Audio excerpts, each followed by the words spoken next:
Good day mga kamots, welcome back to our YouTube channel. For today's video, samahan nyo ako dahil mag-install tayo ng another accessory para kay Honda ADB 150 natin. Applicable din sa mga naka Honda ADB 160, lalo na sa mga naka 160 2026 ngayon. From RCB, ayan, S3 lever to pang ADB 150, 160, ayan. So pwede rin to pang Honda Click 160, PCX 160.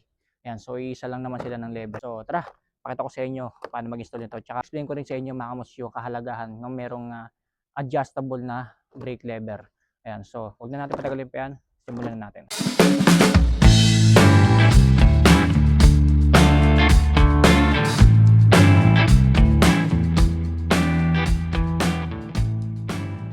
Right, so ito yung item na i-install natin dito sa Honda ADB natin. Ayan, so RCB S3 lever. Wow! Ayan, Honda ADB 150, 160, PCX 160, Click 160. Ayan. So color black yung binili natin. So bali nabili lang natin to sa isang shop. So explain ko muna sa inyo mga kamots kung ano yung importance nitong ganitong brake lever na may adjustan. Ito kasi mga kamots, meron itong S3 brake lever ni RCB, meron siyang valve dito. Which is ito yung pinaka-adjustan niya. Yung ergonomics na tinatawag mga kamots, no? Yung radius na kung gaano kalayo yung hahawakan mo sa brake lever. Depende kasi yan sa kamay ng tao mga kamots. No? Kung medyo mahaba kasi yung kamay mo and then yung stock pad din yung gamit mo, yung hindi siya adjustable, medyo alangan ka mga kamots and then medyo may hirapan ka rin over time sa pagpiga ng brake lever. Dito sa RCB, brake lever na S3, ayan. So since meron na siyang adjustan, pwede mo siyang i-adjust mga kamos, depende sa haba ng kamay mo, sa haba ng daliri mo mga kamos, no? So ang kagandahan nun, hindi masyadong mangangalay yung kamay natin, lalo na pag lagi tayong pumapreno, no? Kasi sukat yung brake lever sa kamay natin, hindi siya maiksi, hindi siya malayo, hindi siya malapit, hindi siya malayo. Ayan, so pwede natin siyang i-adjust depende sa haba ng daliri natin. So yun yung kagandahan sa mga meron yung adjustan na brake lever. So tulad niyan, iniikot ko siya, meron siyang tumutulak dito para lumayo yung brake lever. Counterclockwise naman, ayan, kapag ilalapit niyo yung pinakamismong lever sa kamay nyo. So install na natin siya, unahin muna natin tong sa left side. Okay, so para matanggal natin yung pinaka-tornilyo dito sa brake lever. So meron kasing tornilyo to. Ano lang tayo, gamit tayo ng parehas G's dito sa taas and then dito sa baba. Ayan.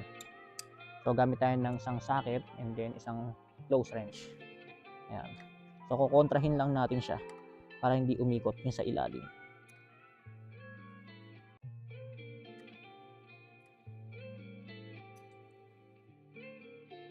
Ayan. So bali natanggal na natin yung sa left side ng brake lever natin.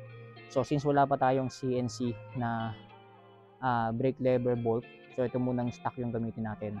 So bali ang gagawin lang natin, lilinisan lang muna natin itong stock na bolts na para bago natin ibalik smooth, lalagyan natin ng grasa. So gamit tayo ng grasa para pag play ng brake lever natin dito, smooth pa rin. Ayan, so dito natin siya lalagyan. Dito sa part na to. Ayan. Dito kasi nagpe-play yung brake lever. So dapat lubricated to para maganda yung play ng brake lever natin.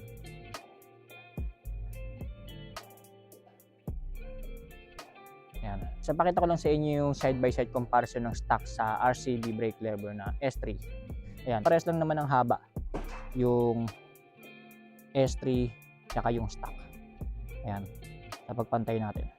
Parehas lang sila ng haba mga kamots na. Ayan. So size as stock din tong sa S3 brake lever, so hindi siya ganun kahaba. Sa pag-install naman ganun lang din kadali mga kamots na. So walang kahirap-hirap yung pag-install.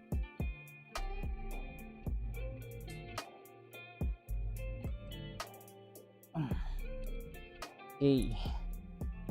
Ayan, so bali na-install na natin yung sa left side. Doon naman tayo sa right side. Right side naman ganun lang din. Tanggalin nyo lang yung tornilyo dito, taas, and then yung nut dito sa ilalim. Same procedure lang. Yan. So bali na tanggalin natin yung nut dito sa right side. Tanggalin natin yung brake lever. So, linisan din muna natin to bago natin ibalik. Install na natin kaagad yung sa right side.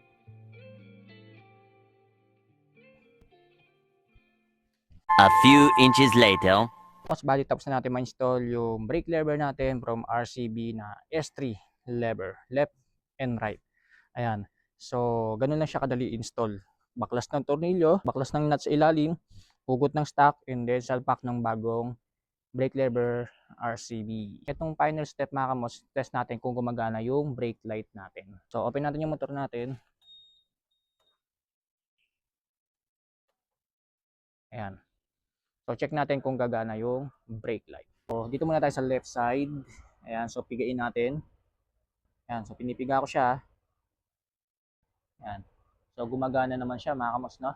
So, doon naman tayo sa right side. So, pupigain ko ulit yung brake lever. Ayan. Ayan. So, gumagana naman siya. So, goods na goods naman yung ginawa nating installation. So, yun lang yung dapat nyo siguruhin mga kamos bago kayo after nyo mag-install ng aftermarket na brake lever. No?